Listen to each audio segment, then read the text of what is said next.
Robert Osborne, a one-time actor who turned his lifelong love of old films into a starring role as the marquee host of Turner Classic Movies, died on Monday at his home in Manhattan. He was 84.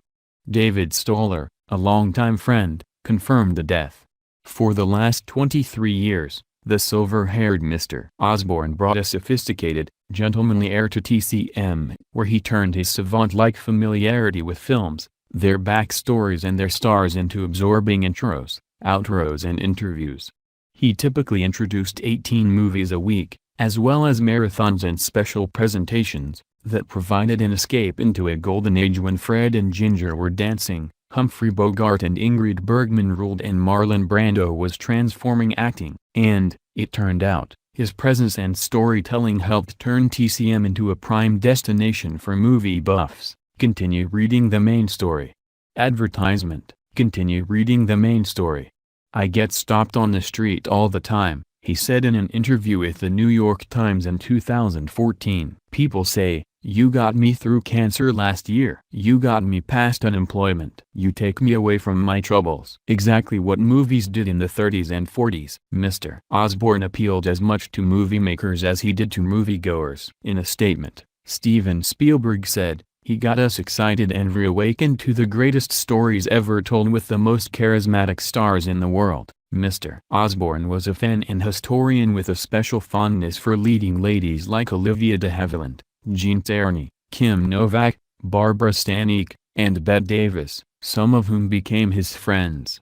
"I love those people," he told CBS Sunday Morning last year. "They were so interesting to be around." These were people that once ruled the world. Ben Mankiewicz, another host on TCM, said he had witnessed the affection that actresses like Debbie Reynolds, Eva Marie Saint, Cher and Liza Minnelli showed Mr. Osborne. "There was a trust between them," he said in a telephone interview. "You spend 20 seconds with Robert, you know you could trust him." They knew that he appreciated the legacy they were part of. They could let their guard down. He was the exact right caretaker of these movies that mean so much to so many people. But, Mr. Mankiewicz added, he'd talk to you as much about Douglas Fairbanks, Tyrone Power, and Cary Grant, in his West Side apartment at, yes, the Osborne. He kept a memorabilia collection that included a heart-shaped pincushion from one of Elizabeth Taylor's birthday parties, ashtrays from show business landmarks like the Brown Derby in Hollywood and the Stork Club in New York, 2 Golden Globe Awards and the statuette used in the awards ceremony scene in All About Eve,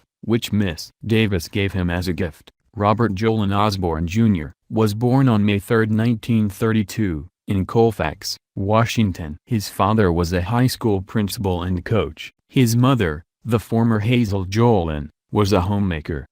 Robert discovered his love of Hollywood when, in 1941, his mother brought him a copy of Modern Screen magazine with Lana Turner on the cover. He became so engrossed that he began jotting down, in a notebook, the details of every first-run movie he could find, a kind of human precursor to the Internet Movie Database. His love of movies led to his working as a young man at the Rose and Roxy theaters in Colfax. He later invested in another Rose Theater, in Port Townsend, Washington, which was renovated in the 1990s. He studied journalism at the University of Washington and started acting after graduation, working for 20th Century Fox and for Lucille Ball and Desi Arnaz's Desloup Productions. His screen credits were modest, uncredited roles, one in Alfred Hitchcock's Psycho, and guest appearances on the 1960s sitcom The Beverly Hillbillies. Miss Ball liked him and encouraged him to give up acting to write about Hollywood. And former stars in particular,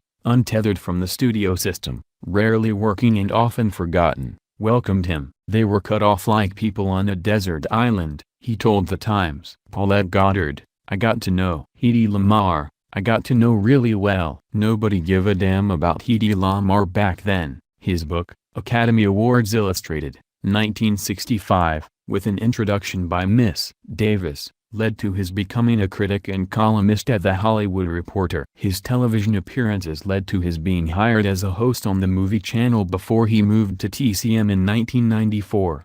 Mr. Osborne's love of movies led him to invest in the Rose Theater in Port Townsend, and he became instrumental in the growth of its film festival, now entering its 18th year. With his connections, He brought us Eva Marie Saint and other stars," said Rocky Friedman, the majority owner of the Rose Theatre there. "They'd come and do interviews with Robert, and he was so gracious with the public." Mr. Osborne left no immediate family survivors.